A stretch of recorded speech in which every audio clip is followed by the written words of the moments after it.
Welcome to this Omnibus edition of my podcast where we put bad feelings on ice and just accentuate the positive. And that's going to be easy this time round because I've got someone who worked on this particular story to tell me their favourite things about it. I'm Toby Hadoke. My special guest is a former script editor of Doctor Who. Welcome. We're still in lockdown. We're still in cold storage. I have an ice-cold, non-alcoholic lager. Ice-cold because I brought it from a chill centre that seemed to be run by a load of Nazis whose parents all liked classic film criticism. And with that in mind, let's try to watch a story that has been... So now, this is curious because, in fact, what I'll do is I think I'll get my guest, who I haven't spoken to yet, who's told me the story via email, and I'm now going to go forward in time and speak to them because they want to do this as a two-way chat rather than them doing a monologue to camera. So I'm going to speak to my special guest who actually worked on the show, worked on these episodes unusually, to tell us why this is the one that he has chosen. So I'm going to go forward in time to a bit that hasn't happened yet. Okay, so I am Andrew Cartmel. For my sins, I script edited Doctor Who. I did all of the Sylvester stuff, all of the Seventh Doctor. So I did 3 years of Who, and it was fantastic. And there is going to be a Blu-ray release of a box set of season 24. So I, because I'm being interviewed for some of these, I rewatched season 24, except for Time with Ronnie, but that's another story. And I was very struck by Dragonfire. I was surprisingly pleased with Dragonfire, Paradise Towers, and Delta and the Bannermen, because they were early works, if you know what I mean. I was just getting started, just finding my way forward. But I was surprised, really, at how much I enjoyed all of them, especially Dragonfire, and especially because of the quality of writing of Ian Briggs. So, thank you, me from the future. I hope I was well. And thank you to Andrew, who's given us his reason. So, unusually for this, what I'll do is I'll watch the episode and I will nominate my thing. And I'm going to watch all the story through and nominate my things. And then tomorrow, I'm going to do a chat with my special guest, and they're going to tell me. So there's no way I can cheat. I mean, I haven't been cheating, and I wouldn't cheat. But you can be rest assured because there's no way I know what my special guest will choose because I don't even have the raw footage, which will be captured via Zoom in the next day or so. So with that in mind, I'm flying totally blind, apart from to know that my special guest, Andrew Cartmel, wants me to watch a story he worked on, Dragonfire, and I have the DVD in. So in whatever medium you're watching it, please press play now.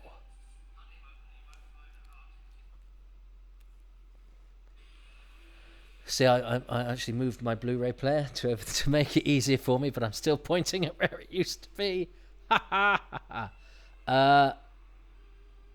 It's a Blu-ray, yes, and DVD player. This is on DVD. The title sequence is looking gorgeous. Obviously, this is the title sequence. I was alive when this was on. This is I watched these episodes go out as broadcast, and it was terribly exciting. Although I haven't seen Dragonfire for quite a long time, I'll have to be honest. This is a season I've not revisited a lot and have struggled with in the past. But this was... I had a really soft spot for Paradise Towers, and I will explain why when we do that. But this was the voted the best story of the season. This was certainly the one which was felt to be sort of more like traditional Doctor Who. And this is I really like this opening. I was thrilled that Tony Osoba was back, although I hadn't really realised that he'd been Lan in Destiny of the Daleks. I knew him as an actor in other things. He was Chaz in Dempsey and Makepeace, and he was in Porridge, and he cropped up in Bergerac. And this is Sean Blowers, who at around this time he looked like an actor that you knew from things, and I don't think he did, but almost at exactly the same time. He did London's Burning and became a regular, and I think the head of the fire department in London. London's Burning was a hugely popular show. So it seemed like they got him sort of early or concurrently or so. And one of the other extras in the queue of mercenaries is Ray Knight. Now, the reason Ray Knight is important, he's the bald red-headed one there. The reason Ray Knight is important is because he actually was the head of the extras agency. I love the guns. I love that because they actually fire a thing. That's a really neat effect. That's a really neat effect because it suggests sort of laser bullets. And I don't know how they did that. It looks really cool. But yeah, Ray Knight was the head of the Ray Knight Extras Agency. He was the barman in Auf Wiedersehen Pet, which meant he occasionally got a credit, but he was a non-speaking character. But I discovered later he also supplied a lot of the extras. So clearly, if he fancied a job as well, he went, "Yeah, I've got the 6 extras you want. There's Jim, John, and there's one that looks and sounds a bit like me." So not a big part for Sean Blowers, although he makes a decent account of himself, and that's really chilling. Quite literally, but that's a great way to introduce the villain and his thing, what he does, which is freeze people to death with his hands and then put his gloves back on. I love Edward Peel in this, and that's a nice model shot of the planet. I like.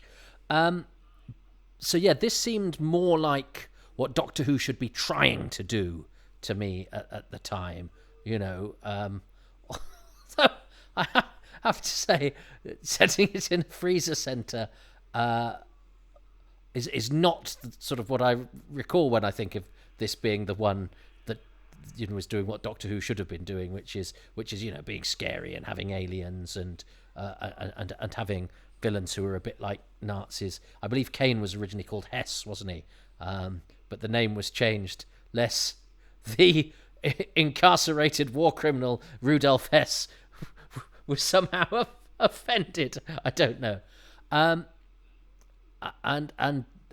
now this is interest. This is where I wonder how I'll take this. As I say, I haven't seen this for a long time. I was delighted Glitz was back. I'd loved Glitz in Trial of a Time Lord, and was very pleased when he came back at the end of that.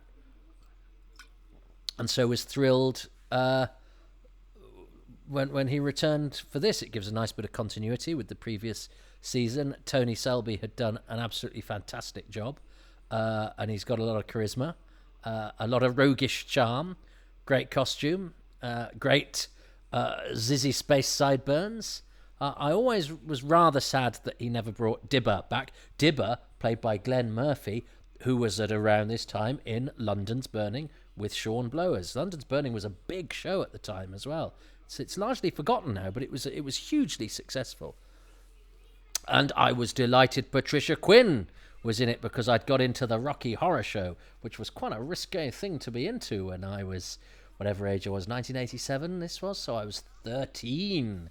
And the Rocky Horror Show was about as naughty as it got, but also it had lovely music, and it was a horror pastiche, and it was a sort of culty thing, and we somehow got hold of the video, and we got a record of it as well, not sung by the original cast, some weird Rocky Horror sing-along thing, not a sing-along, but anyway, it doesn't matter. But Patricia Quinn was Magenta, so again, when she was announced as being in Doctor Who, that was very it's quite an eccentric performance she gives, because you think of Magenta in Rocky Horror, and she's a bit, and you go, oh, she's giving it sort of Transylvanian. Oh no, she plays everything like that. And I think she's quite a character. She was married to Sir Robert Stevens, who was in The Box of Delights with Patrick Troughton, who was Aragorn in the BBC's radio's Lord of the Rings. So she had all sorts of reasons why she was an exciting reason to be in Doctor Who. And she's flanked by Stuart Organ and Stephanie Fairman. Stuart Organ was in everything at around this time as well. He was Harry Cross's son in Brookside, and I don't know if he joined Grange Hill at this time or was just about to. But again, he seemed, whoever his agent was, he was popping up everywhere. Although him and Stephanie Fairman don't have any lines in this episode, I don't think. They're a bit like there's a couple of characters in Delta and the Bannermen who were in it, who get a credit in episodes 1 and 2, but one of them doesn't say a line and turns up in this as the creature, Leslie Meadows, and one of them has one line, and you do sort of go, for a show that has to be budget conscious, you're paying some actors full whack to hang around not saying stuff. They're both Tony Asoba's also turned up more recently in Kill the Moon, so he's one of those that has been in classic Who and old Who, and I've been to his house, and he's had a really interesting career. Edward Peel knows how to play a Doctor Who villain. I love the way that in the space canteen, I don't know how I feel about the fact that this is trying to be, in the mind's eye of its creators, this was, why don't we do the Star Wars cantina in Doctor Who? And between that brilliant idea and the budget and the design department, I haven't really noticed the fruit shapes adorning the back of the bar, because it's a program that has to be suitable for children. It's a bar that serves milkshakes, and I was never sure about that as a child. I thought at least do some space booze, call it a Pangalactic Gargle Blaster or whatever. But milkshake, you're not going to ape the Star Wars cantina doing selling milkshake. Although it does mean that everyone gets to go to sort of town, dressing the extras in the back with costumes that presumably have previously been in other episodes of Doctor Who and Blake 7 and things. I do like the look of the villains. The white costumes work because of the ice, of course. But there's also the sort of Nazi stormtrooper thing going on. It's interesting how we always, there is the sort of Nazi iconography, that great Mitchell and Webb sketch. Are we the bad guys? But the Nazi, menace does infuse our popular culture, and in a way that makes it a sort of subliminal warning. Edward Peel's got very smoky, burny eyes, hasn't he? And I remember at the time, director Chris Clough said when the casting was announced, there was always a sort of coldness, a granite-like aspect to his face, and a sort of coldness to his stare that had attracted him to Edward Peel and the casting of Edward Peel, and he was well known for being the chief in Juliet Bravo at this time.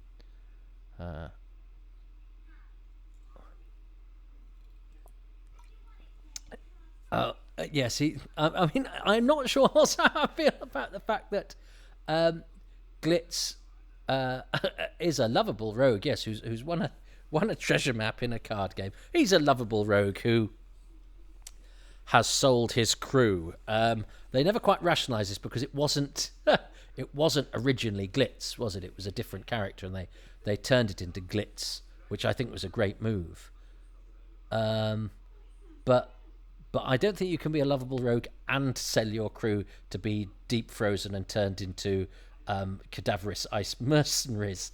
Sophie Aldred, a true legend of Doctor Who, a fabulous person, and she'd done a Doctor Who convention at this time.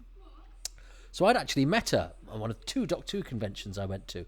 And I remember Tony Selby was there as well, and he signed my thing, and I waited, and then he said, "Have I done you?" I said, "Yeah, I'm just waiting for my pen." He said, "Is that literally what you're waiting for?" And I mean, I was only young. I was, "Come on, Mr. Selby, I needed my pen because I didn't want to bump into a Who person in the corridor and not have a pen for them to sign my thing with." So yes, it was literally what I was waiting for. Sabalom Glitz.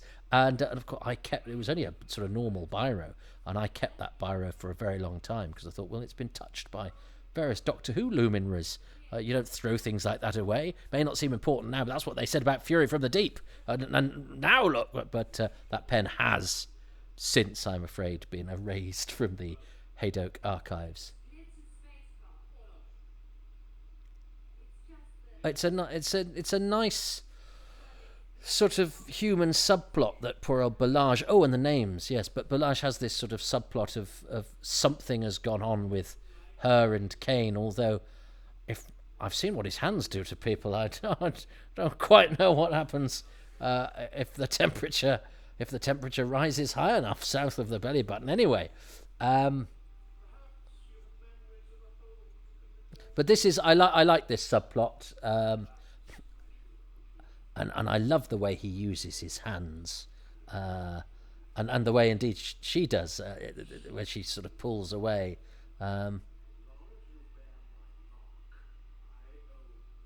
Yeah, I'm not sure how that works as a contract, but it's a great image. The image of being burnt by ice, and I'm sure that Glitz's spacecraft have it destroyed. I'm sure that was in the trailer. Because I used to tape the trailers at this point on cheap Yashima videotapes that I'd bought that probably disintegrated by now. And I seem to... Oh, and Shirin Taylor, I was delighted, was in this because she was in everything during the 80s and has a lovely dusky voice. This isn't the sort of character she normally plays. And her and Tony Selby and Tony Asoba are all mates, and they all live quite close to each other. She's done loads of work, Shirin Taylor, and I remember being quite surprised that she was playing a part that was like this, and B, a part that's not actually that huge a part. Although her other Doctor Who part is not huge because she's one of the two campers who gets absorbed by the augury in the Stones of Blood. And this guy, Ian Mackenzie, I'm sure in the stage he wrote the obituary of the guy that played Hector in The Mythmakers, Alan Hayward. There's a piece of trivia that you will get from no other podcast. A reminder to self, don't just talk about the actors. Well, no, there is an element to this story that I absolutely adore. That I like the plastic bags. That's not the element. But yes, and Shirin Taylor is credited as customer. And I remember when it was announced that she was going to be one of the guest stars, and it said, Patricia Quinn, Balaj, Tony Asoba, Krakauer, Shirin Taylor, customer. I was going, is perhaps that's is it customer? No, it's literally just customer. I think I'd have got my agent to say, can she be called Jane the customer, or as it's film? They're all named after film. Practitioners or critics, aren't they? Well, film analysts, film theorists. A lot of the characters are named after, aren't they? So perhaps she should have been called Barry Norman. But what I actually like the naming policy in this because Krakauer and Belage, Podovkin. They have a consistency, even though they come from disparate sources. But they also are really interesting on the mouth and on the ear and give it its own feeling.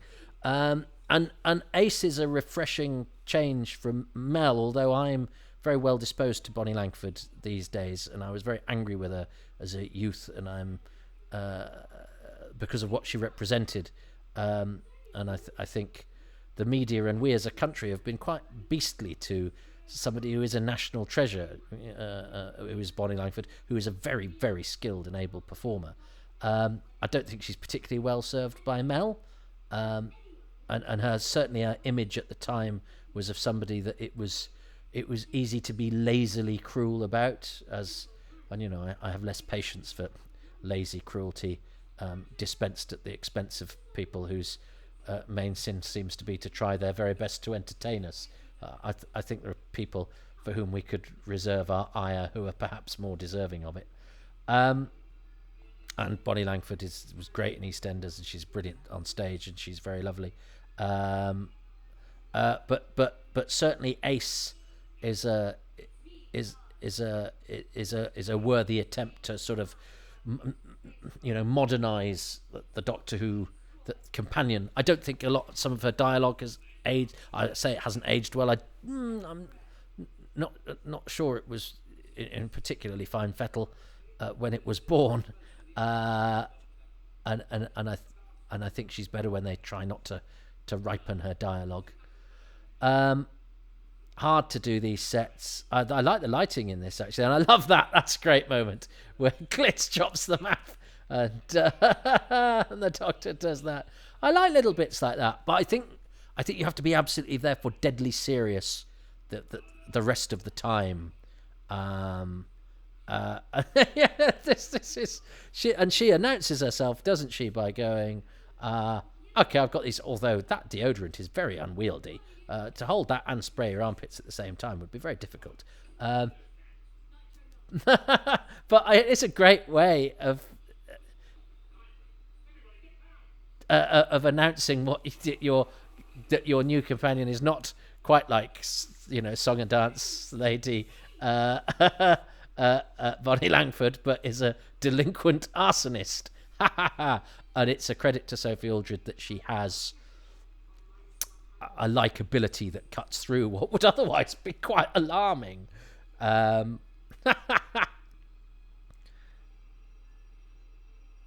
I love the scenes in here, and helped very much by am I going to choose? I'm going to choose it for one episode, and I don't know which one. Dominic Lynn's music, which I think is absolutely superb, and I'm not just saying that because he's done the score for one of the other podcasts that I'm doing at the moment called Indefinable Magic, where I muse on arcane things inspired by Doctor Who. This is actually a very nice set, augmented by that photo backdrop, and the fact that there's a bit of colour in the ice. Yeah, I think that works very well. It's a shame nowadays, of course, you'd give everybody, and it wouldn't be so difficult to do. In fact, I think there's a company that do it. You'd give people cold breath, and I think there's a company. I remember once seeing on an episode of Inspector Morse somebody credited as footsteps editor. I think, oh, well, how do you decide that what you want to what you're going to be the doyen of is editing the sound of footsteps? But there's also a company whose main line of business is to add cold breath to scenes that cold breath has not shown up in the movies because it was never there, or the conditions weren't right, or whatever. It's funny, I always thought of Patricia Quinn as being quite tall, I think because Magenta in the Rocky Horror Show is very vampish, but she's not of great stature. But she's got a great presence, and I've never met her. I suspect I'd be terrified of her, but she seems like quite a character. And I think when her and Robert Stevens were together on shoots, it was quite a lark. And Sylvester McCoy gamely and sometimes ill-advisedly doing slidey acting. I admire the intent there. This double-level set is actually excellent, and having the actors positioned up there to give a sense of scale is really good. I really like this main set, actually. I mean, I think it's an impossible task designing an ice centre, and you can see there they've done it with some white curtains. And actually, you can see the edge of the thing that it's hanging off. But this is great scene. This is a great scene. And it showcases, why have these people followed Kane? Because he's sort of mesmerizing. And it's played brilliantly, and it's staged brilliantly, and she's great. Sophie Aldred's brilliant in this scene because you can tell she's sort of, you can't even see Mel because she's good enough actress, Sophie Aldred, that it's on her face, and you're seeing everything that's going on there, and you've got Mel sort of as a noise is off, and the music is pulling you in. This is an excellent scene. Freezer, great scene, but. Actually, is she tempted? Because it turns out that freeze, don't freeze. That's great, and he doesn't let up with his villainous acting stuff. So when she's being all sort of thuggish and modern, as it were, he's keeping it entrenched in the sort of, sci-fi theatrics. That was a great scene. That might be my choice. I might save Dominic Glynn's music for a later instalment, but Dominic Glynn's music is excellent in every story that he does. I really like Dominic Glynn's music. I don't know this is one of the great. I know I'm supposed to be being positive throughout this, but this cliffhanger is one of the stupidest moments in the entire history of Doctor Who. And I remember it finishing, because this was really hugely plugged, as much as it ever was at the time. This was the 150th Doctor Who story, so this was quite big news. And I think a few of my friends at school did tune in because there'd been a bit of extra. And the monster looks good in this episode, because we haven't seen how tall he isn't. And that's a great shot of the monster, but could they have dubbed the Doctor saying something like, "I need to get down to that ledge below"? There is no explanation, visual or vocal, as to what the hell he's doing now. So all of my school friends who tuned in to watch the 150th episode of Doctor Who watched the episode that ended with the Doctor actively getting himself into jeopardy. And it's a great shot, and it's well rendered, but it's it's nonsense. This is terrible. I've got to phone. I've got to speak to Andrew Cartmel tomorrow or the day after on a celebratory thing. And I've just finished it by saying that's really silly, but it is really silly. I cannot deny. I have to be positive, but also I'm not mentally ill. I cannot I cannot say that cliffhanger is anything other than utterly baffling. Now I know that what they'd wanted to suggest that was a ledge that he was trying to climb down to. That is not clear. With the best will in the world, that is not clear. Doesn't matter. So doesn't matter, because there was plenty in that to enjoy, and I think Chris Clough was. I think all the directors this year actually work their socks off. Again, I love Paradise Towers, but we'll talk about that when somebody sets it for me, and they haven't yet. And I'm doing an embargo on McCoy stories because everyone was choosing them, and I've only done one Hartnell, and the McCoy era was being eaten up. But Andrew Cartmel, of course, has to choose one that he worked on.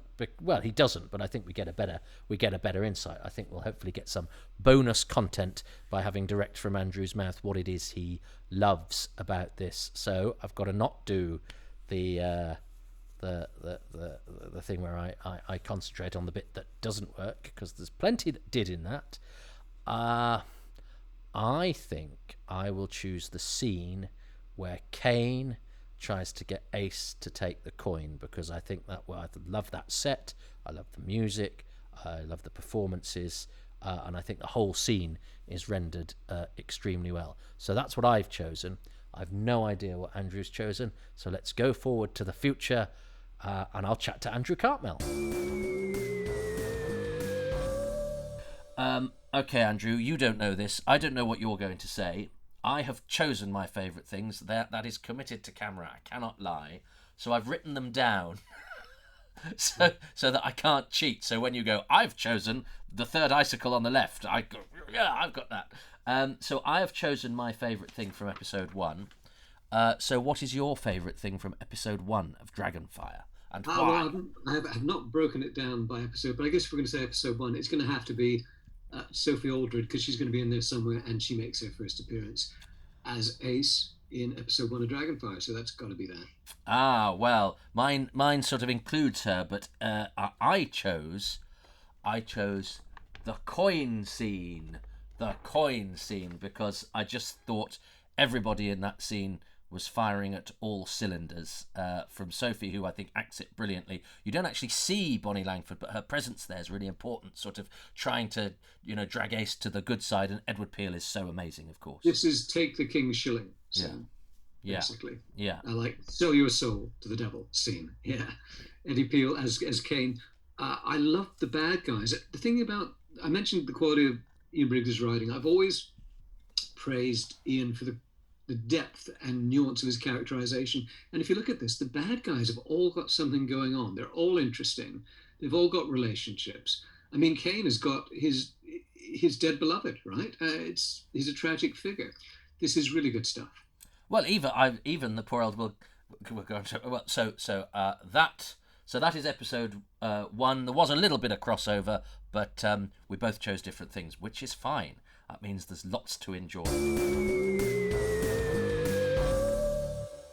Isn't that amazing? I had a guest on this podcast. This is supposed to be a podcast of me just sitting at home watching Doctor Who, but I'm fortunate that I reached out to Andrew and he very kindly decided to bestow his insight and experience of working on this story into this process, which I hope you've therefore benefited from and enjoyed. That was part 1 of Dragonfire. I'm just gonna stick my hand in near the whirring blades of the blender to add some random jeopardy to the end of this particular instalment, and let's hope that I get rescued before perishing because of my own baffling motivation. Anyway, that's the start of the 150th Doctor Who story, the end of part 1 of that. Thanks ever so much to my guest, Andrew Cartmel, who I haven't actually spoken to yet, but for your purposes, it's all rolled into one. Well, let's not hang around too long, because we need to resolve the cliffhanger to episode 1 of Dragonfire. So this is episode 2, and in whichever form you're watching it, please press play now.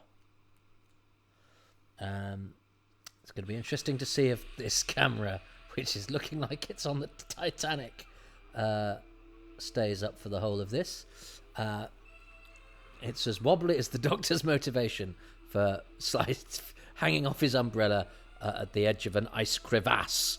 Nonetheless, I am here to accentuate the positive, especially as the person that has chosen this adventure for us to enjoy at my house. Hello, you're very welcome here. Is Andrew Cartmel, who script edited the show. And I guess the argument that this period, this season anyway, because I think the production values drastically improve in seasons 25 and season 26, is whether it is correct to be very ambitious on the budget that they have.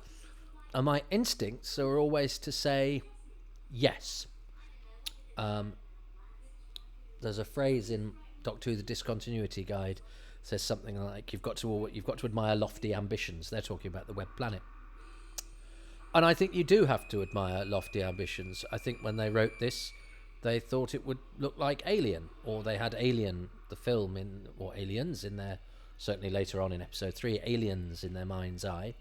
And they got this, and the gulf between the two is larger in some sequences than it is in others. But I remember talking to a comedian. Apologies if I've said this in another commentary, but I don't think so, because I've only really thought about it recently, and he said it to me a while ago. Fine comic called Jeff Innocent, who's a very cockney sort of geezer guy, but he likes old telly. He's not a card carrying geek like us. I love Ace's response to the killer alien. And the sparks hang around on the screen, don't they? They burn themselves onto the screen. Yeah. And he said, well, the problem with television now is that they're too busy trying to convince you that it's real. When I watched telly as a kid, they just assumed you knew that. So what he was basically saying was, Juliet Bravo didn't look real on, videotape on an obvious set of a police station, but you accepted that that's what the program makers wanted you to do. And it's not a victory of yours to go, I can see through this artifice. You haven't won anything, except that you've not therefore been as receptive to the storyline and the performances and what the writer is trying to tell you. You don't win by catching the program makers out. And I think we try so hard these days to show how clever we are. I say we, I mean those people that don't like telly like this, modern people. It seems, and television critics who have a bad reputation, I think, with good reason, largely. I know any number of eloquent, articulate Doctor Who fans, some very young ones, who would make better television critics than the ones currently writing in national newspapers. They can write and they aren't quite so snide or keen to show how clever they are. They actually have a joy in something. But it seems to be a television critic. There are honourable exceptions. Is again to do that sort of very dismissive thing. And as somebody, no, I don't want to sort of separate myself out though. There's lots of us have made stuff, but as as somebody that does sort of creative stuff, find the glib way that stuff can be dismissed that's had a lot of hard work and skill put into it and doesn't always work. I am still more on the side of the people putting in the work than those sort of sniping from the sidelines. Even that said, the bits that I picked out on episode 1 that I struggled with, I genuinely did struggle with, despite trying my hardest not to. I'm into my Sylvester McCoy. Is a great clown. He's a great physical performer, and is always trying to do something. Sometimes whether he should be or not. That was funny. That was funny. Again, I think to buy that sort of humour, you have to be dead straight elsewhere, which is why Edward Peel is such a boon. And Tony Selby is sort of does both. He has the lightness of touch to be the charismatic rogue, but he also knows when to stop messing about and give it a bit of guts and drama. I like Glitz. I'm rather sad Glitz never came back again. He was very much a favourite character of mine, even though he was supposed to be a character called Razorback, wasn't he? That's right.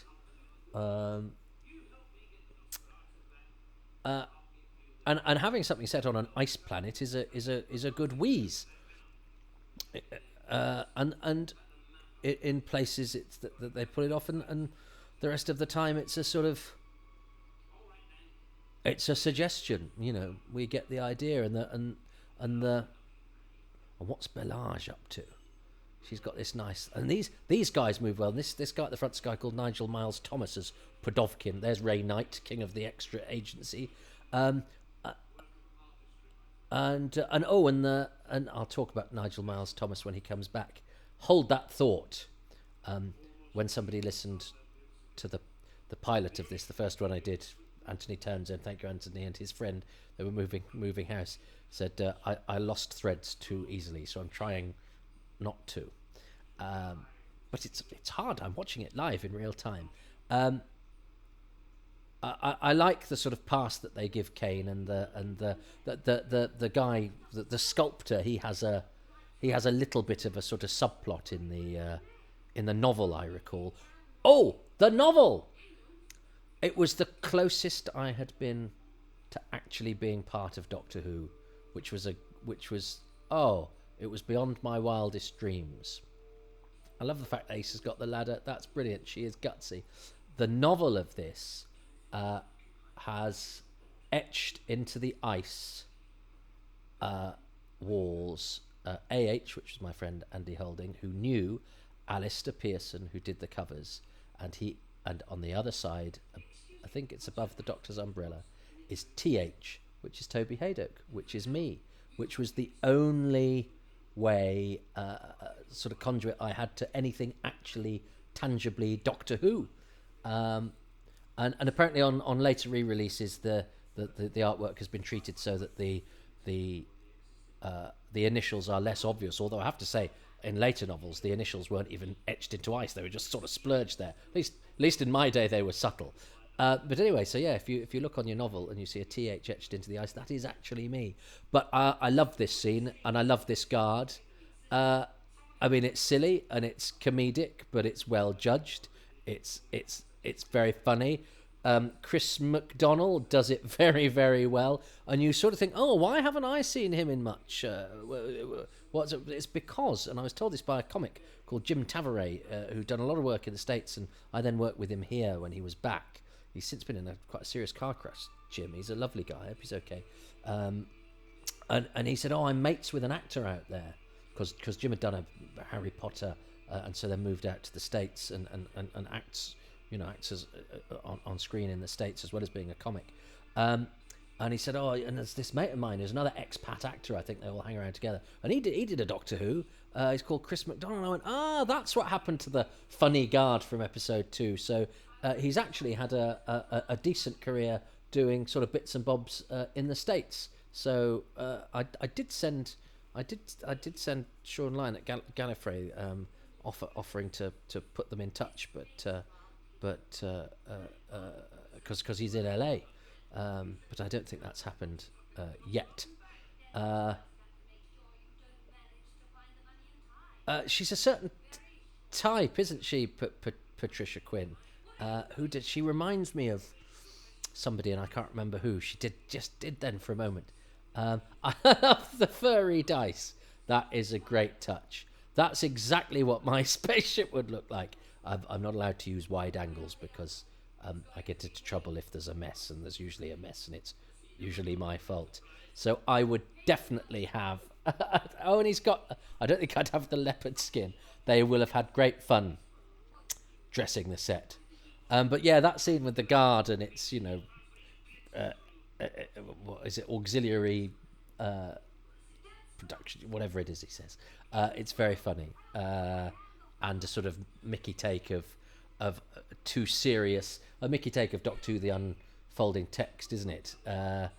Which was a very serious book, which was advertised a lot in Doctor Who magazine, and I never got because it was really expensive. But it seemed to be such an amazing thing, and it was actually lots of people being a bit being very serious about Doctor Who and examining it as the unfolding text. It's actually a very interesting book once you've done a drama degree. But if I'd bought it at the time, it would have absolutely baffled me.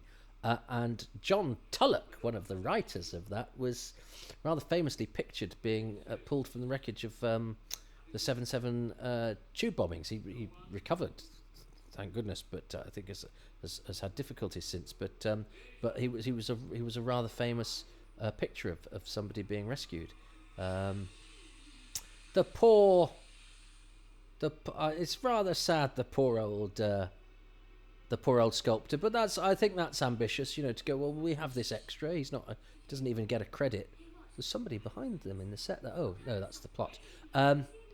This is not, he does a good job. I like the way because he's close enough to grab them and or kill them, but Nigel Miles Thomas there, he does a sort of I am not quite human and I am thawing out a bit acting, which sells the fact that the two women are able to escape.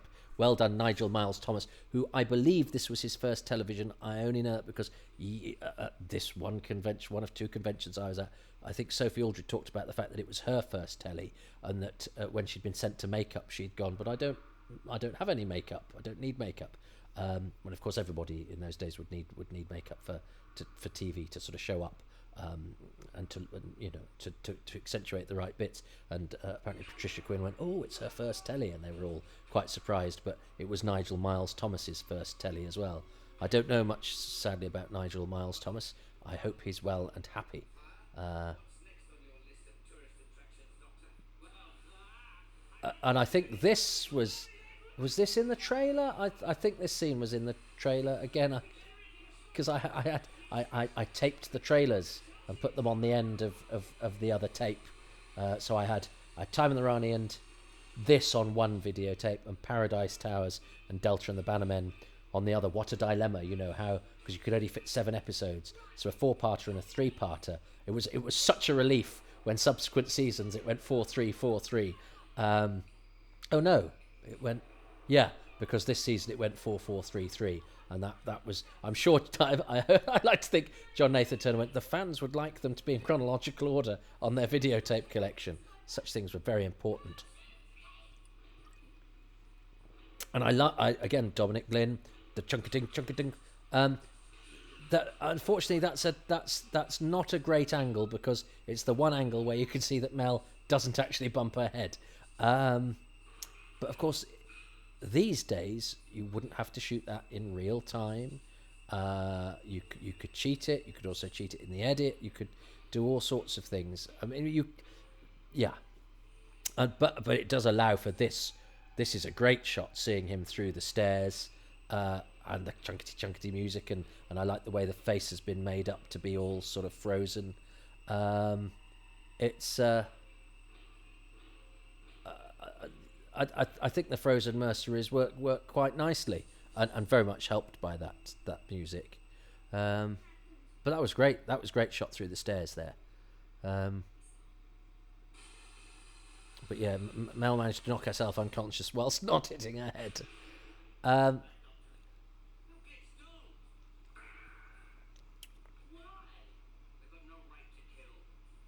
Oh, Doctor.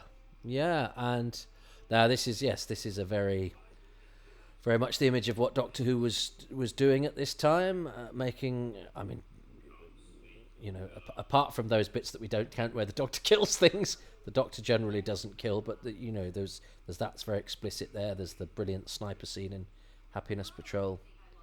And this is interesting because these two look like they're getting a storyline that's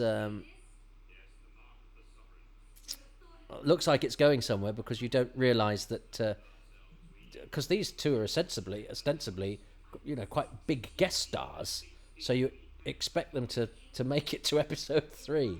So I remember that being quite a surprise.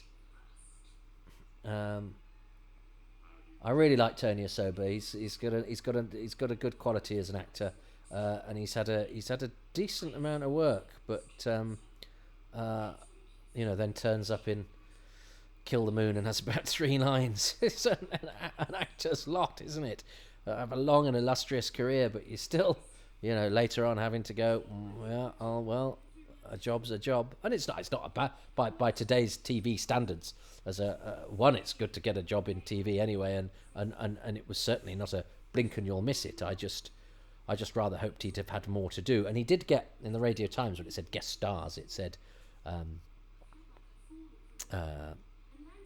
Hermione Norris, Tony Asoba. So somebody in the Radio Times knew that Asoba being there was big news, but he turned out not to be long for his trip to the moon.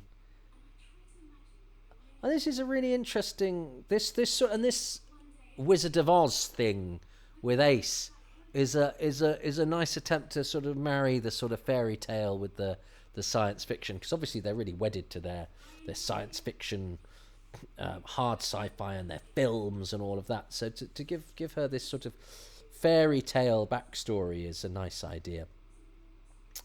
And to have her slightly damaged is really interesting, and I might talk about that when it's time to do Curse of Fenric about.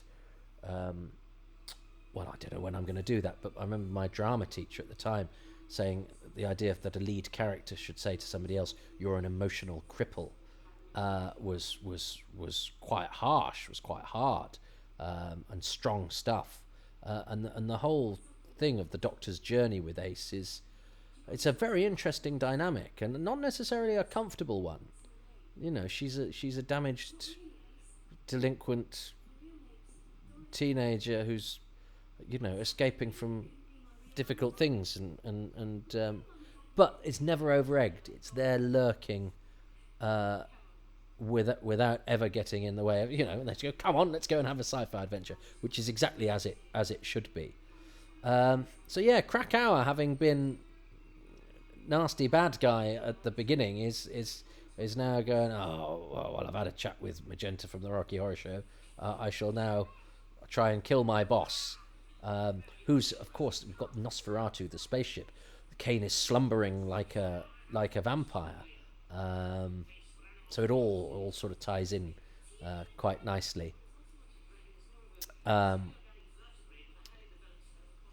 it is quite a sort of vampiric performance. It is quite a cadaverous. He has quite a cadaverous thing going on, does Kane, and the makeup helps to sell that. That's nice, the way he looks into shot there. And this is Glitz going, oh yeah, this is the reason this man is now a zombie is essentially because I sold him for not very much money, which which is an odd way to try to get us to sympathise with Sabalom Glitz, and especially when it turns out that because of a bit of a quick rewrite that is very elegantly done in episode 3, Mel decides to go and stay with him. Yes, for your first TV, Nigel Miles Thomas, you've done a good job here.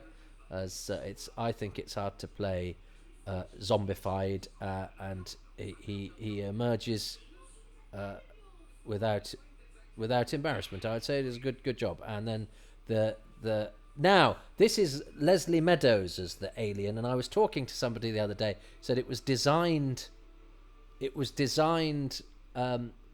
to be worn by a very tall thin actor, a bit like the alien in Aliens and in Alien, but instead John Nathan Turner's mate Leslie Meadows, which is I guess why he's got a bit of a tum there, who was a short guy, and John Nathan Turner, I think it's interesting. I mean, again, I jumped on the furious bandwagon because I was at the right age so to do. History tells us that Doctor Who wouldn't have lasted this long without John Nathan Turner, and a lot of the things that he did were very canny and very smart, but he also made mistakes, which Doctor Who producer didn't. But then getting your mate who's already been on holiday in Delta and the Bannermen. When we do Delta and the Bannermen, there's a character called Adlon who doesn't say a word, who is played and credited on screen, Leslie Meadows. And it's almost like John's. We need a part for John's mate. We'll get him to play Adlon. Who's Adlon? Doesn't do anything. we'll make a guy called Adlon. Is there a part for Leslie in this? No, well, give him the monster. But he's 5 foot nothing. The monster's supposed to be 7 foot. Doesn't matter. I want Leslie to do it.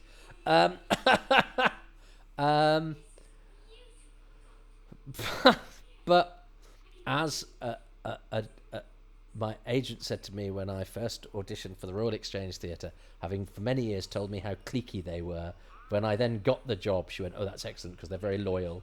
And you go, "Oh, yeah." It depends what side of the fence you're on. And Leslie Meadows there going, "Well, John's being very loyal."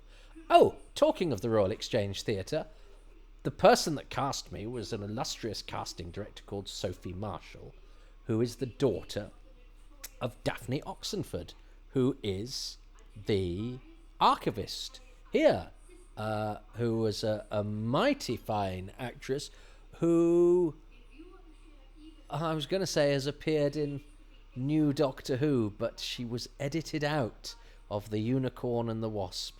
Her last telly was as old Agatha Christie in The Unicorn and the Wasp, and the scenes did not make it to broadcast. So yeah, Tony Asoba may have only had a handful of lines in Kill the Moon, but at least he was still in it. Oh, as Mark Gatiss is it Les McQueen? It's a shit business.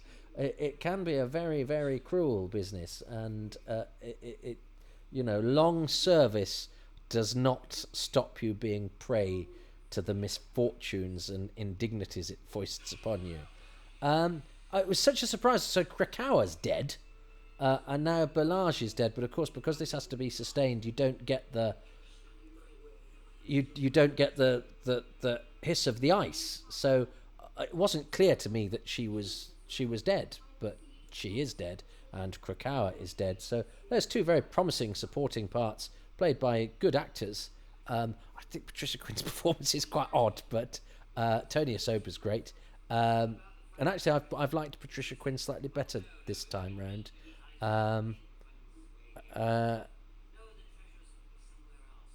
But they're gone. Those characters are gone. So I remember that being quite a surprise, because I thought they'd have more of a part to play. Um, so yeah, it's. I wonder how it would have helped to have had a taller monster. I think the design is rather nice, and it's not unlike that of the alien. Oh, and this is a neat moment, of course. What a surprise! That's a great plot surprise. Oh, the alien is the treasure. Great. Um, and it's a sort of, and the lighting's nice there, isn't it? Because they're being the Dragonfire is shining upon them. Um, oh, and I used to do this. I remember being in the kitchen garden doing this. I always like playing Doctor Who. After 3,000 years, the Dragonfire shall be mine. Oh, that's why you get into acting, to look at a camera and say, at last, after 3,000 years, the Dragonfire shall be mine. Glorious. Well, I enjoyed that very much. Patricia Quinn gets a single caption. Ace is quite low down because she's not a regular yet. That was the way that they did it. Chris McDonnell in the States. Yeah, there we go. So what was my favourite part of part 2? Oh, well, it's the scene with the guard. I think it's very nicely judged. It's very nicely played. It's a bit daft, but I forgive it. It's not embarrassing. It's played and pitched in the way that it was intended, and it sits nicely within the action. Doesn't outstay its welcome, and it's not done with too much of a nod or a wink. I think it's So Arnheim, isn't he? Arnheim, the auxiliary performance codes guard. And that whole scene, I'm not just picking the performance, although he does play well. I'm picking the whole scene, so it's not me choosing an actor. I was going to check what Andrew Cartmel was going to choose, but he hasn't done it yet. Well, he may well have chosen. He hasn't told me, so I have to go forwards in time to speak to Andrew Cartmel on Zoom to see if he too has chosen Arnheim the Guard and that scene with the Doctor. And so for episode 2, now this was an embarrassment of riches. I could have chosen anything from the Dyson Glitz's spaceship to the little subplots for something. Even the sculptor I could have chosen, because I like the fact that even an extra has a little bit of a tragic arc. He makes a thing and then gets killed. But I chose, in the end, I wonder if you'll have chosen it, I chose Arnheim the Funny Guard and his... and the trouncing of him through the semiotic thickness of a performance text, which I just think is brilliant. we're on the same one there. I completely concur, because again, this is Ian's gift for characterization, but it's also his gift for comedy, because this guy is set up like you expect him to be a non-speaking guard, and you expect a really boring kind of tiny piece of plot about how we get around the non-speaking guard. And the Doctor instead decides to sort of double bluff him, blind him with science. And then Briggs does this magnificent thing that the guard has been desperate for some deep conversation. And he's so pleased. And everybody loved this. And in fact, they needed for him to go on some more. And we needed some more obscure technical blather. And so I just sat at my desk in Union House, and I reached across the windowsill where there were a bunch of books, including a bunch of free books that John Nathan Turner got because they were Doctor Who related. And there was this very highfalutin analysis of Doctor Who, which I'd chuckled at before, and I knew that it was full of thickets of crazily technical prose. So I pulled that bit about the semiotic text. I just lifted straight from a book about Doctor Who, and when Briggs heard it. At a run through, he just burst into laughter. So we sort of added a little bit more, but I just love it, and it's so very Ian, and also it's wonderful because that's where we begin to open up the possibilities of the mischief, the intellectual mischievousness of Sylvester, the Sylvester Doctor. Well, good. But I foolishly, I should have asked you what you'd chosen first, because you could cheat now and go, that's what I was going to choose. Well, the thing is, the trouble is, I don't divide these up by episodes. So that was one of the things that was floating around, Right. in the snow globe of my mind, was Okay. that fantastic scene, because it's so funny, and it's so very Briggs, and it's also so unusual. It's very sophisticated in its humor. It's just great. So that was up there. Okay, so we. Also, I didn't know where the cliffhanger, the famous cliffhanger, is that Ep 1 or Ep 2? Is it Ep 2? What the cliffhanger of the Broly with the cliffhanger, umbrella? yeah. No, that was episode 1. I'm afraid I did struggle to rationalise the cliffhanger. Have you got something to say about that? About Well, the that was crucial, because it's not my favourite moment, but it's a crucial moment to talk about, because Ian and I are so fed up over the years about people banging on about that.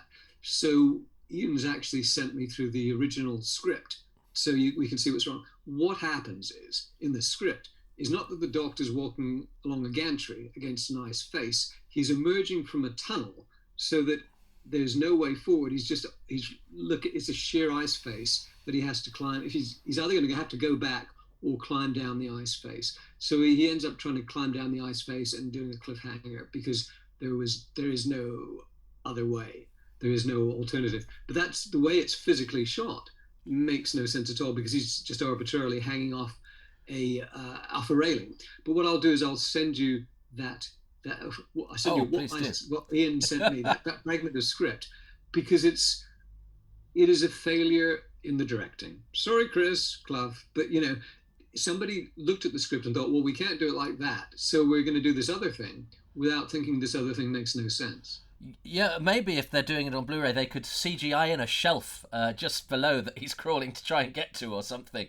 But even then, why is he crawling down? Yeah, instead of continuing horizontally? But in the script, it did make sense, and I'll send you the script so you can see that. And so Ian and I are both a little knocked about, because people are right, it makes no sense at all.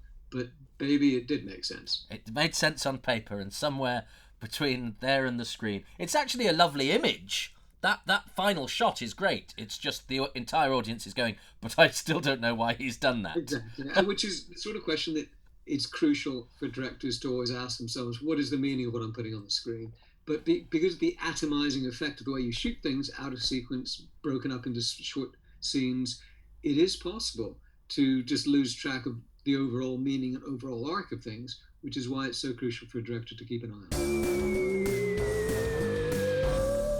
Well, I'm back, not from outer space, just from the future. So you now have seen what Andrew Cartmel chose, and whether he and I were in accord. As I record this, I have no idea. It's curious. Time can do strange things. For example, you can wait for something for 3,000 years and not bother to find out whether your home planet's been destroyed or not. But so I'm just going to check that now, so I don't get any nasty surprises. And I will see you lot for part 3. But that was it for Dragonfire part 2. At last, after 3,000 years, I get to look into camera and do the end of an episode. Well, welcome. I hope you haven't waited 3,000 years to watch the final installment of Dragonfire with me. We're going to mine it for the positives. Let's see what we find. We're going on an ant hunt. Press play now. So yeah, my initials were on the cover of the book. That was such an exciting thing to happen. I thought if you could be a part of Doctor Who somehow, life would be complete. And it's very nice to make a modest contribution to some aspect of the show. I've been very lucky. Life still throws its things at you though, doesn't it? But when it does, Doctor Who is there. And I don't know what my life would have been like without it. And I certainly couldn't have imagined, as I watched this at home, as I did at the age of 13. Gosh. So I think the 3-part length is really nice. It's sort of, stories are only told in 25-minute longer than that now, and it does give the McCoy era a certain sort of raciness. These capers, fly by really, and the contrast between this and Delta and the Bannermen is nice. And I like these two characters, Bazin and McLuhan, who weren't in episode 2, didn't say anything in episode 1, and so I was very much puzzled, going, "What do these guys do?" But then the trailer for this had the bit where McLuhan goes, and it comes along in the darkness or whatever. So you knew that they were going to get a bit to do. But Stuart Organ was all over the shop back in those days. And of course is now famous for being Mr. Robson in Grange Hill, who started, I think, as the PE teacher and became the headmaster. And Stephanie Fairman as McLuhan has popped up in various bits and bobs over the years, and I like her in this. But there is a curious moment that we will talk about when we get to it, so that's something to watch out for. It's a bit that's always puzzled me. I do like the fact that the map is an old treasure map. I like the sort of old-fashioned. It's quite Hartnell-ish, isn't it? Let's go on a quest. Where it's very self-consciously an adventure, a treasure hunt. He's you can stop sliding about now, Sylvester. We get the message. Although he does do it very well. I sometimes think. Well, I was going to say no, little and often, not little. Well done, Mel. There's Bonnie Langford there trying to get some banter going with Glitz, because otherwise it's a Leela Andrit kind of situation. Yeah, I like these two. They've got quite a nice dynamic, and I like the reverse that, the tall bloke is the slightly scared and inexperienced one. This is the bit that was on the trailer, I think.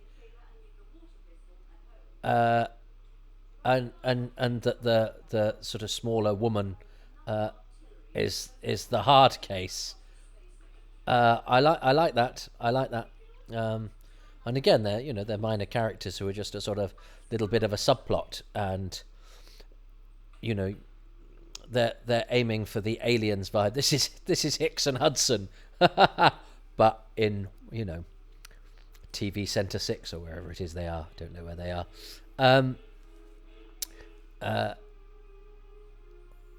Actually, I'm watching this. I am impressed with the lighting. I think the lighting has worked wonders to transform these sets, which you can sort of tell there's a bit of cellophane and a bit of this and a bit of that, but in terms of how they're going to create the illusion, because of course if this was a film, you'd have different angles, you'd have each shot would be individually lit. This set's magnificent, and the height that we get on the cameras here is rather marvelous. And you can see that Chris Clough was absolutely right in what he wanted from Edward Peel, was this sort of intense, icy, chilling, all of those sort of cliched descriptors for somebody who lives in an ice cave / freezer centre. I mean, do they need the freezers because they are on an ice planet? It doesn't matter. And I remember I went to this Panopticon convention. So this was the one. This was the one after I'd met Sophie Aldred, because she was announced at one I went to. So that was 87, and hadn't been in it yet. I think they called her up on stage as the winner of a competition, and then it was revealed, oh no, this is the future. Did anyone recognise her? Because she'd been announced at that. Yeah, she'd been announced at that point, but she'd not been seen on screen. And so, of course, whoever the MC was, I think it might have been Nick Briggs, said, "And did you recognise her?" And loads of people went, yeah, and it's like, well, yeah, I bet you didn't because you didn't get that feeling in the room of people go, oh, that's the new companion. So anyway, that was quite fun. And I did meet her, got her autograph then, and she was very friendly. She gave me my pen back. And I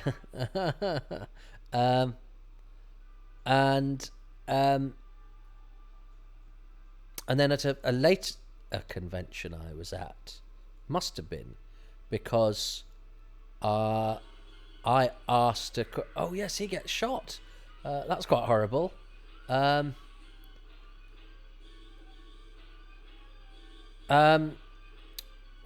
hidden Stellar. I'd hidden under the table. I asked a question, and I was so nervous. I asked the question of the Sylvester McCoy writers panel. Ian Briggs went on it, therefore, as was Andrew Cartmel, and I said, was the melty face moment there put to be a big moment because it was consciously the end of the season? And they said no, but they said it more politely, and I think at more length than that. And I really stumbled. I'd got the question in my head, but it didn't come out as easily as I'd hoped. Suddenly, the momentousness of the occasion affected my vocal cords, which, seeing as I've since interviewed Ian Briggs and Andrew Cartmel, and had the great pleasure of chatting to quite a few Who luminaries, I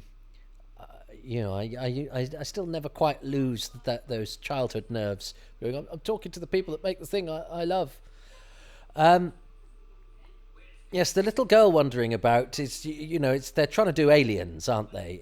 Aliens is a fantastic film. That's nicely lit, and again, we have to appreciate the lofty ambitions, and those, really atmospheric bits in Aliens. But you get the close in that. You get the close up of the radar-y bits, and the bleeping on the monitors.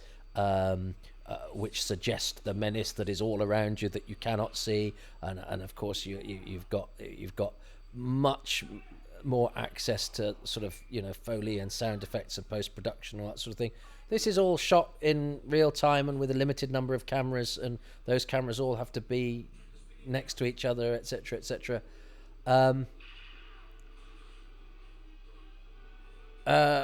So it's never going to look like Aliens. I think if you're a kid and you know of Aliens, you probably shouldn't have seen Aliens, but I think you appreciate the homage. I like the Bazin and McLuhan subplot for what it's trying to do, even though I mean, is it wise or is it foolhardy to try and ape a multi-million-pound movie in a TV studio? She's quite good. I hated her at the time. I found her utterly pointless. But she makes the dragon rather sweet. She's fine. I wonder what she's doing now. Miranda Borman. And yes, and of course that they all go on to. I remember that I didn't do the commentary for this. I was given the choice of Happiness Patrol or Dragonfire, and I chose Happiness Patrol because I think that's quite a fascinating one. But I remember being in, because I was there when they recorded it. I remember Chris Clough, the director, going, "Another crap model, sorry," and I admired him for that. I think it's an absolutely fine model. I like the model work in this. I like Tony Selby there, realizing that you can't thump too hard on the doors lest they give way. I actually like the model work, and I prefer this sort of model work to CGI. But maybe that's just because that's what I was used to when I was brought up. But I like a good old model. That's great. And boom. But this does throw up the, because Glitz gets very cross here, I recall. He sort of goes, "Kane!" And you go, right, so you're more upset that he's blown up your spaceship than he was that he zombified your crew. Yeah, this is good acting from Tony Selby. Yeah, you mean business, Sabalom Glitz. Although, of course, when we met him in Trial of the Time Lord, the first thing he and Dimmer tried to do was shoot the Doctor. So he's a changeable fellow, I think we can generously say about Glitz. That's an actor being good value and both on and off screen, and people going, okay, well, we might have to tinker with what you've given us in order to bring you back and make more of you, which is fine. I do like the Doctor's costume, apart from the question marks. It's got a good silhouette. Yeah, so he's been zapped and he's got a slightly blackened shoulder. I do like Ace's red tights. They're quite fun. Oh yeah, because he's Kane is waiting for her in her bedroom, isn't he? I like the fact they've made no attempt to make the shopping basket space age. And I don't know where Customer has been, where Barry Norman, the Customer, has been, because she's obviously unaware that the entire the poor dragon, that the entire inhabitants of the bar that she left her child in have been utterly destroyed. So I don't know what. Yeah, I don't know. Maybe she's off her knackers on space milkshake. Right. This is the bit that is curious for me. I think this is quite nicely done in that there's a bit of smoke going on when they chop its head off. But Mr. Kmont's head, I ain't never leave a job half done. She's playing the part in RP, and that works for me entirely. And she nearly lasers her knee then. But so where that line comes from, so maybe she was written in, to be a bit more colloquial or regional or whatever, but it just means that she's doing all of this very severe, very good sort of RP, severe space guard sort of thing, and then she says the line, I ain't never leave a job half done. That doesn't even actually mean anything. I ain't never left a job half done. I ain't never gonna leave a job. That sequence of words, I find entirely baffling. I wonder if I'll probably forget to ask Andrew about it. So anyway, but I like those two, and sorry then, I feel particularly sad for Stuart Organ, who seemed like quite an affable sort of fellow, and he suffers the same fate as his more severe, more seasoned, slightly more sadistic cohort, who is as cavalier with the life of a benign alien spaceship as she is with colloquial language. But that's neat that the monster is the treasure. I really like this model of the planet and the fact that they, highlight the fact that it's got that light side at the bottom and the dark side with the shopping centre on it at the top. That's a really neat image. And again, Dominic Glynn doing wonders with the soundtrack.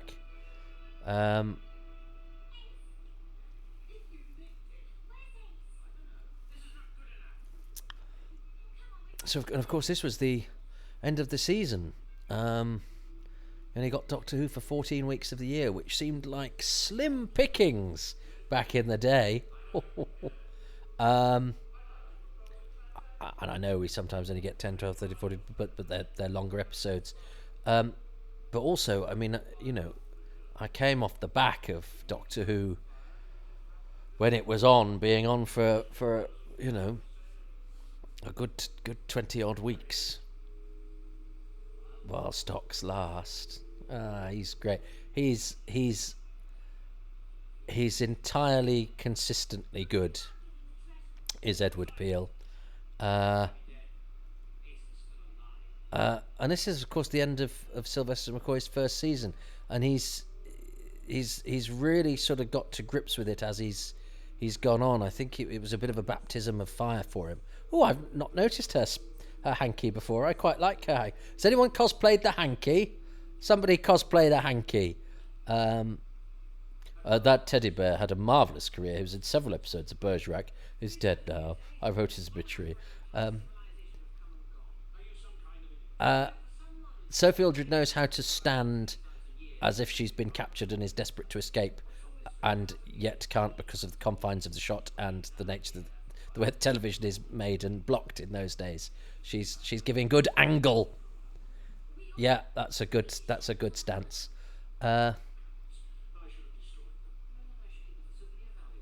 And Ian Briggs, who I've had the honour of interviewing, he actually came to Manchester, bless him, and wouldn't let me pay for his train fare. What a kind man! And he's emailed me a couple of times in COVID. Actually, is a really interesting mind. I mean, I have to say, Andrew Cartmel's recruiting policy for writers showed again great ambition. I don't think season 24 quite comes together, but I think its shortcomings are often in the production department, and productions do get better in 25 and 26.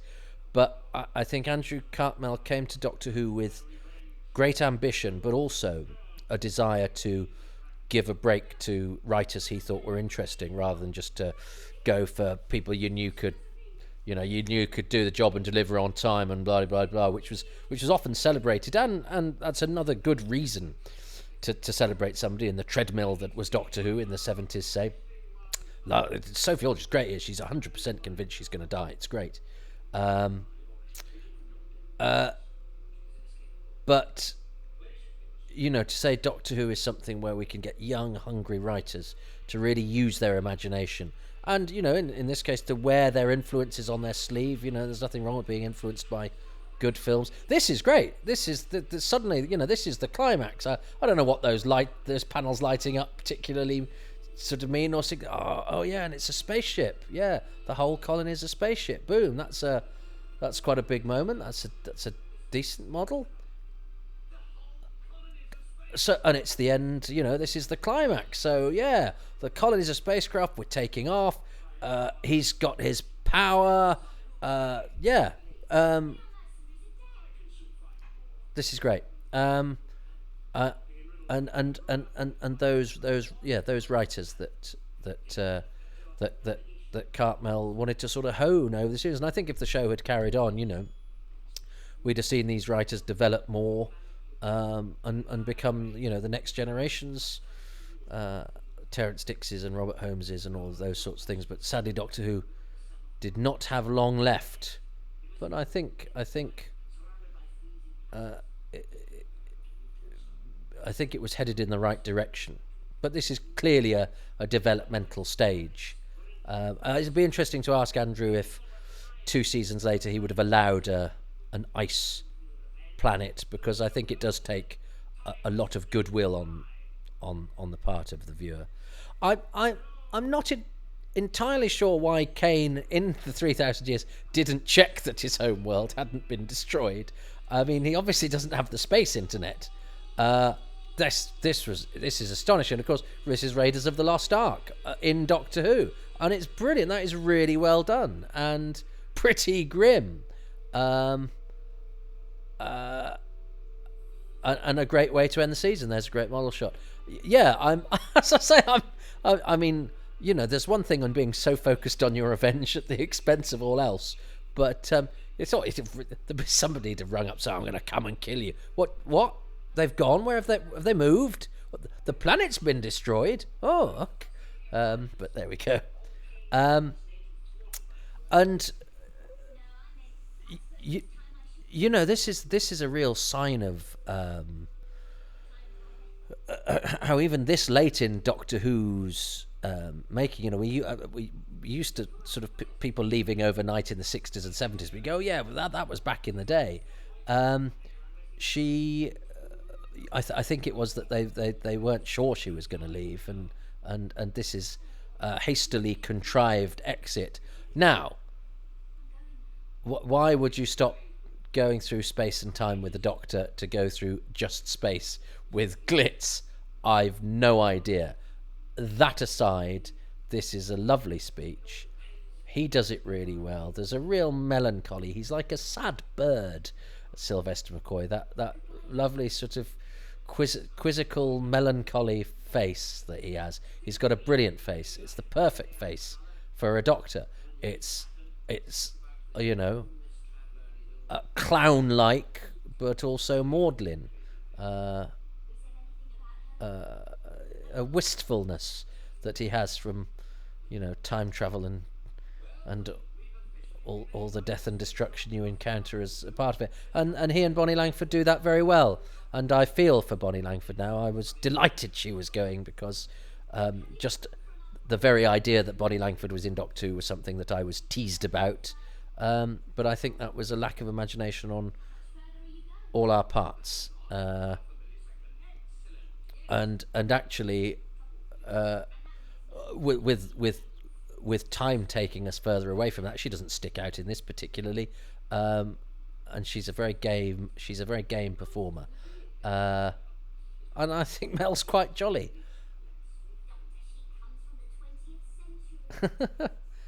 Oh yes. I wonder what they got up to, Glitz and Mel. It is. Oh, that's very sweet. Yeah, bye. But yeah, I don't know why you've gone. And here we start one of the great Doctor Who pairings that they do really interesting things with. So it's a launch pad, this really, for a series that very quickly learns what it does well and learns what it shouldn't try to do. And I'd be interested to talk to Andrew to see whether he gives any ground as to, well, and to see why he chose this one. I gave him the choice of the stories that were left, and he chose this one. So I'd be interested to see all sorts to discuss it with him. Come on, they've got a sale on because the proprietor's home planet's been destroyed, and they've got to get some good reviews on TripAdvisor to make up for the mass murder of the last set of customers. So there we go. That was Dragonfire, which I was, as I say, I hadn't seen for a while, and I'd liked at the time more than some, but then I think, because the last time I saw Delta and the Bannermen, I absolutely adored it. And I think I preferred then the attempt to be a bit more fun and a bit more silly. So the fact that this one takes itself quite seriously in places, I thought, well, that is too much of a clash with the obvious limitations and the slight campiness of the production. But I thought that melded quite well. Lynn Gardner, who is the Tannoy announcer, was supposed to play Ray in Delta and the Bannermen, and she broke her leg or damaged herself anyway and had to drop out. So it's very decent of Chris Clough to give her a paid job on the... She still got paid for being Ray, but to give her a credit for her CV and a paid job on the show that she couldn't be in through injury. So well done, Chris Clough. That was very decent of you. This business does have, actually, for all its reports of, you know, backstabbing and bitchiness and narcissism and vainness, that they're actually decent people, and you can be very well looked after if you're lucky enough to work with the right people. So I've got to choose two things about Dragonfire, one about part 3 and one general overall. I think I have to choose. I'm tempted to choose Bazin and McLuhan, but I think I'm going to choose whose deaths you see in the DVD menu. I hate that. It's not as bad as the Horror of Fang Rock one, though, which basically shows you what happens to every single guest character. If I had time, I'd find out who did that, and I'd go and tell them off. I think I'm going to choose for episode 3. Well, I'm tempted to choose the music because Dominic Glynn is so good, and Edward Peel as Kane because he's so good. I've got to think about what Andrew Cartmel is going to choose as well to see if I can choose the same as him. And I've got to also not be predictable. So do I want to choose the melty face? I've got four things. I've got Basin and McLuhan. I've got the melty face. I've got Edward Peel, and I've got Dominic Glynn. And I was sort of saving Edward Peel and Dominic Glynn as my jokers in case there were other things I couldn't choose. And I've chosen a scene in episodes 1 and 2. I am going to choose... I like Basin and McLuhan going through. I like that subplot. I really like her performance. That's no disrespect to Stuart Organ. I don't think he's got as good a part, and he does it perfectly well. But I quite like severe gun-toting people. They do it for me.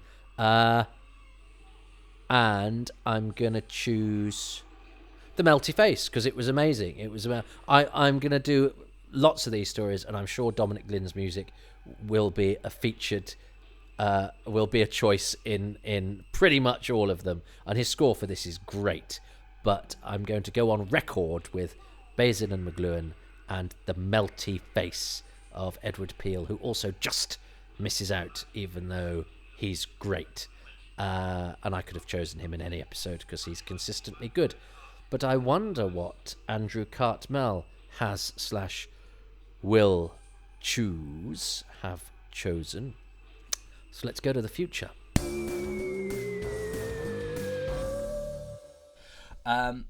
And now we go to, although you haven't broken it up into episodes, the final episode with you this. Want me to say what I'm saying first because you've written it down? I will do that, and I'll just establish because each episode is separate.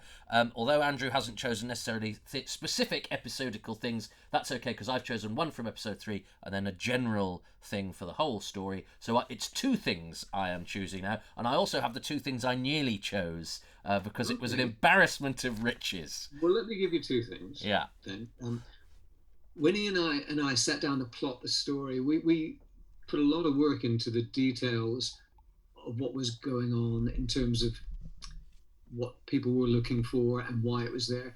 And we loved the notion that there was a dragon guarding a treasure, but the dragon was the treasure. And then when the skull opens and we find the crystal inside, I've always been very proud of that. So that's one of the things. The other thing is, somewhat self-servingly, the crazy paving speech. Yeah, well, those are 2 things. I did go on quite a lot about the treasure being the dragon because that's a great, in terms of a dramatic lift, at a crucial point in the story. That's a great piece of sort of plotting, and I think they'd call it now a WTF moment. Yeah, well, also it is. It's a really good twist and a reveal, and also it's just a beautiful intertwining of 2 tropes: the creature that guards the cache of gold and the cache of gold. Yeah, and I think the crazy paving speech is sort of acknowledged as a classic. I feel I might have been a bit lazy had I chosen that, and also because I chosen a scene and a sort of scene for episodes 1 and 2. I chose slightly different. Well, I chose the obvious just because I remember watching it as a kid, and it was my goodness. Another WTF mode. Let me guess. Is it Eddie Peel's face melting? It's melty face. It's melty face. Yeah. I'm glad I guessed. And I actually asked a question at a panopticon that you were at when I was an errant child, and I got really, really nervous. It was really funny because because the story was in my head, but it's people from Doctor Who, and I'd said, had you guys put that in because it was self-consciously an end of season moment because you knew that it was the last story in the last episode? You sort of basically said no, it was just great for the end of the story, but it did feel like the season. This season's come to a close. There's a big moment at the end, but it's really well done and it stands up today. It's great. Yeah, and in fact, we should include the unedited version of that because it was considerably trimmed. It was in its full glory. It's even more gruesome. It is, of course, also the same basic technique that they use in Raiders of the Lost Ark for melting Nazi, number 1. But I think what I should have said to younger Toby, if I'd been more on the ball, was that we were never entirely sure what sequence the stories would go out in. It was never entirely fixed, but things could get juggled around, especially with those last 2, the all OB and the all studio 3-parters. So it couldn't really have been a carefully planned, deliberate end of season. Right. You may well have said that. It was a long time ago, but you were very nice to a stuttering child. You and Ian, I remember. Now, I'll tell you what here's what you could have won, what I nearly chose, and actually what I thought at the beginning of the process I probably would have chosen. These would have been what I'd have fallen to if I'd found nothing else to enjoy. Is obviously, I think Edward Peel is a fantastic villain. He judges it absolutely perfectly. He is ice cold. And also... Or, one might say, even ice hot. Well, indeed. Reference to another story. And another story in which my next choice is involved, who I think will get chosen a lot during this process, so I thought it would be cheating and repetitive, just because I don't think he ever puts a foot wrong, and that is Mr. Dominic Glynn, whose music I think is cracking. Oh, yes, I would say that, Survival and Happiness Patrol are two of the towering masterpieces that he created. But Dominic, yes, I just think we had a lot of talented people doing the music for Who, and I liked all of them. But Dominic, I think, is the greatest. I love his stuff particularly, and he's a good mate. And I'm now writing a vinyl detective thriller about techno music, so I'm on the phone to him all the time. Oh, he was part of that scene in the 90s and the early 2000s. Well, he's very kindly done me a theme to one of my sister podcasts to this, but that's not why I chose him. I put a plea on Facebook for up and coming comedians, and he went, "I'll do it." Not comedians, up and coming musicians, and he went, "I'll do it. I've got time." So the thing I chose, this might surprise you, but I liked it the first time round, and it still worked for me this time round. I liked Bazin and McLuhan's Ant Hunt. Just because I thought they were nice characters, they were nicely played. It was a little subplot that one of those things that you can do in Doctor Who, whereas you could provide a couple of characters who you like, who get things to do, who have their own little thing that happens that's tangential to the plot, but sort of important because they have to kill the dragon, but that just keeps you interested in a sort of B-plot. Let me give you a couple of quick observations about that. Ian adored James Cameron's Aliens and the bug. He always loved the bug hunt in that, and he wanted to come up with something equivalent. And he came up with this cool thing that they called the alien an ANT, an aggressive non-terrestrial, so he could have an ant hunt instead of a bug hunt. That's one of the memories that comes back to me, and how much he loved fashioning that. And the other thing is, I remember when one character throws the other character this huge gun, and they just catch it. And I was in the studio when they were shooting that, and I said, "That gun's heavy. The prop is very light, but they've got to act like it's heavy." And they took that note, and it really looks like they're being thrown this very heavy blaster now. And every time I see it, I feel a little thrill of satisfaction. You gave it that realism. There was a slightly strange moment, though, that really jumped out to me. And I think she's brilliant, Stephanie Fairman, who plays McGowan. But she has this curious line that seems to me... Sorry, mate. Steve Broster, shall I just chat while you're there? That'd be creepy, wouldn't it? You can have a cup of coffee or whatever. This is DVD talk. At this point, Andrew took the call in order to negotiate his fee for the forthcoming Season 24 Doctor Who Blu-ray release, but that negotiation was neither for my ear nor for yours. Anyway, then we got back to it. Right, I would be interrupted. I was going to ask you a question, which about my thing that's... Fun, by the way. Sorry? This is lots of fun. It's really interesting, and this is great because everyone has reacted to this very differently, and I've had some really... Well, we're talking about the bug hunt and about throwing the gun, and it's just one of those little moments that I've always maintained this pride about, because there was often things that we didn't get right, but there were things that you could just get right by just passing a note to John or to the director or to the actors via. So you never talk directly to an actor because that would be naughty. But yeah, occasionally we could just sneak in quickly before a take and elevate something, and that was an occasion where we did that. A part of it that is, and I still like it, and I like the performance and I like characters, but one bit that really stuck out is where McLuhan says, "Mr. Kane wants the head, and I ain't never leave a job half done." And you go, "Oh, was this written to be done in Cockney or Northern?" But she's done it RP, and it was quite a jar. It did amuse me, but I didn't notice that in the viewing of it. I'd have to go back and look at the scripts, but I don't particularly. I think she just fluffs the line. Is that possible? It's a funny one. It's a sudden jar. It doesn't matter. I think it might just have been that she fluffed the line. There wasn't time for a retake. And when I say fluff the line, we're talking about top actors here, really great actors. She's great. Everybody fluffed the line sometimes. Just unfortunately on Doctor Who, there was not always the time and the money to shoot everybody to their best advantage. That would be my guess about what it was, but we'd have to look at Briggsy's script to see if... I don't think she'd been written in any particularly demotic way, though. Right. Well, she's still great. It's just that bit just sort of amused me. They're all good because they got these really interesting names, which I think are all taken from film critics. Yes. Film analysts, the upper end of intellectual film crit.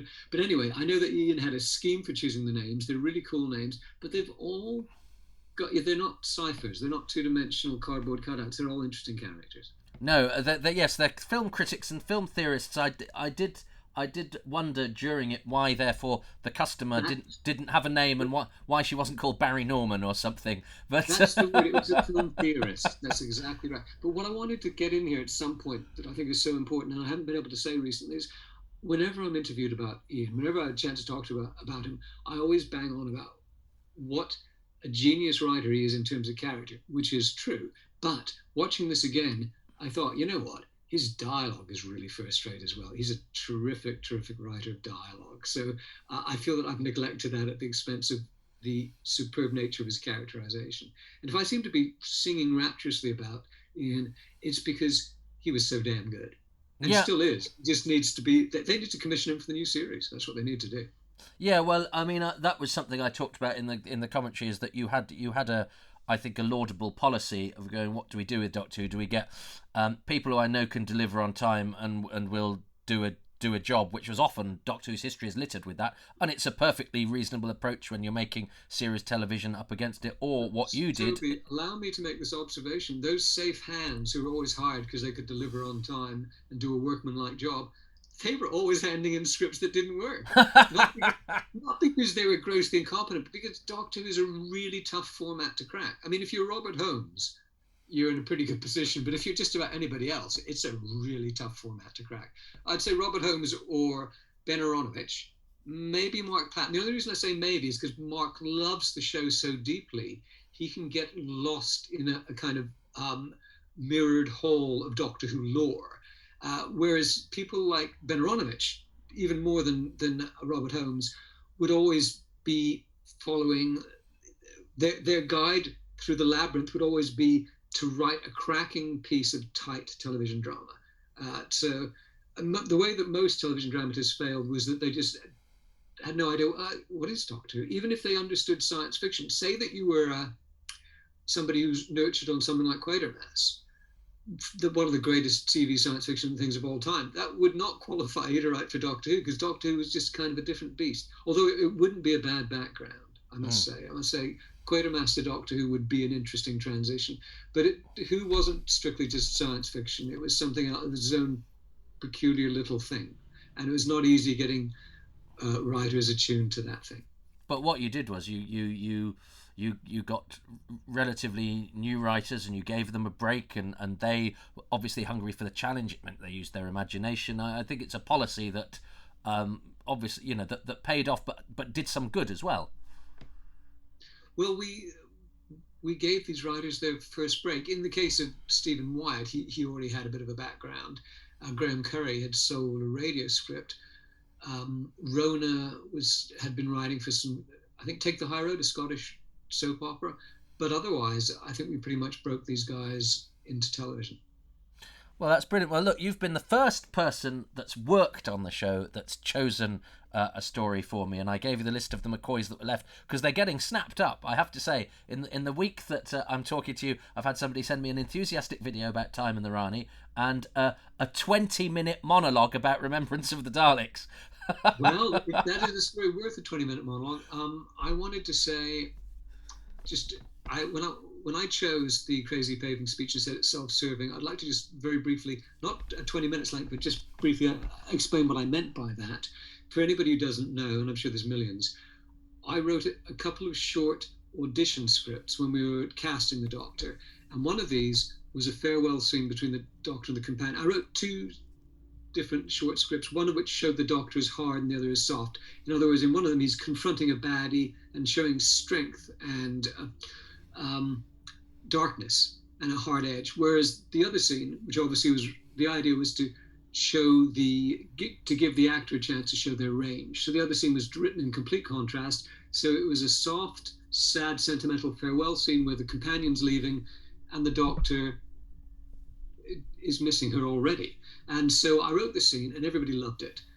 It was written under the influence of Nicholas Roeg, who was a filmmaker who would fragment time in really interesting ways. If you see films like Don't Look Now or Bad Timing or Performance, you'll see what I mean. And Alan Moore, who was very much following in the same mold, who was under the influence of Nick Roeg, who had written this incredible thing about Dr. Manhattan. I say it that way because I can never remember if it's Dr. Manhattan or Professor Manhattan in The Watchmen, who sees time in this same kaleidoscopic way. So I wrote something in that vein, and it came off really well, and everybody loved it. And Sylvester loved it so much, he kept trying to get it, to crowbar it into the show at some point. And so when we had Bonnie Langford actually leaving, he was really keen to do that scene. So, and we were really keen not to stick a piece of somebody else's writing into Ian's script. So Ian wrote his version of that scene and did a very good job. But the way they went about it was that Sylvester, from the production office across the corridor, Chris Clubb's production office, where they were making Dragonfire, they said, "Oh, could we just see the original audition script just so we can compare it?" And the next thing I knew, they were photocopying it and sort of sticking it in the script. And I can't pretend that I was entirely unhappy about that, because no writer feels bad about having their words spoken by terrific actors and being immortalized to some extent, in a TV show. So, but Ian was a bit disappointed about that. So I've always feel a little bit conflicted about that. And the reason I say it's self-serving is because some of those words in that scene were my words, but it comes off really well, and I think it's a good moment in the show. And it's perfectly okay to be happy with something you've done that people like. That's okay. Well, look, Andrew, thank you. And I have to point out that I do have this, I think, 18-20 minute monologue about Remembrance of the Daleks, but I haven't listened to it because, of course, I never listen to the reasons until after I've watched the show. I just check it for technical quality at the beginning. So it is an undiscovered country for me, but it's one that's going to take me between 18 to 20 minutes to get to. Well, Andrew, thank you so much for being game for this and for entering into it with such enthusiasm and offering, rather than just to give a reason, but to give some insight into the process, because I know that whoever watches this will be thrilled by that. So thank you. Well, it's really been fun. So that was what Andrew chose. I don't know that yet. So as I round off this episode, you know something I don't. So I've actually managed to get right to the end of the story without being aware of a vital piece of information, which is, as we've discovered, strangely apposite. And so with that, I think I'm just going to go and look out the window. See you next time for another story that will hopefully take us to one of our happy times and places.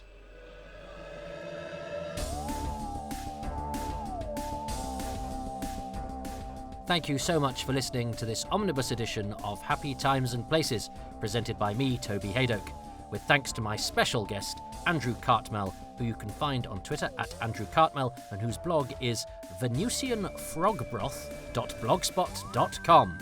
Thanks to patrons without whom these podcasts simply wouldn't be possible. They include Ruben Herfindahl, Peter Harness, Rob Leonard, Stephen Moffat, Richard Straw, Ian Gillespie, James Gould, Lisa C. Greco, Dave Hoskin, Jessica Jones, Andrew Jordan, Clive Lewis, Guy Lambert, James Lark, Gavin McLean, David Matthewman, John McClay, Ross McPhillips, Stuart Mitchell, Nathan Moore, Matthew Newton, Melvin Pena, Keith Pirrie, Jonathan Potter, Dylan Rees, John Rivers, Matt Sawyer, Keith Say, Len Stewart, Neil Tate, and Nick Tedston. The music is by Dave Gates, and the artwork by Dylan Patterson. If you too would like to be a patron, you can go to patreon.com/Toby Hadoke. Tiers start from as little as £3 a month, and it's fairly egalitarian. You get most things even at the lowest tier, and you also get a 10% discount if you sign up for a whole year in one go. There's bonus material, there's very early material, and there's a mixture of all sorts of other things, and lots of interaction there as well. We have chats and all sorts. So do that if you don't want to or can't. That's absolutely fine. Ko-fi.com gives you the option of doing a one-off payment. Ko-fi.com/Toby Hadoke is where you can find me. But look, I know that times are tough, and just you listening is very important, and I'm very grateful to you for doing so. However, what does cost nothing is to spread the word, tell people if you enjoy this. 5-star reviews on all your podcast outlets would really, really help with my algorithms, which always need a little bit of tweaking. You can follow me on Twitter at Toby Hadoke. These podcasts have their own feed at Hadoke Podcasts. And if you want to know what I look like in real life, you can come to Excess Malarkey Comedy Club every Tuesday night at 8 p.m. in Manchester. I am the regular MC there, and I introduce 4 guests from the comedy circuit, always of the highest quality, and we have a non-profit making ethos, which is business suicide, but it's kept us going comedically for 24 years, and it's a great club, and always fun to be had there for very little money on Tuesday nights, if, of course, you're in the vicinity of Manchester. If you're not, we do a one-off monthly show, first Sunday of every month on twitch.tv/Excess Malarkey.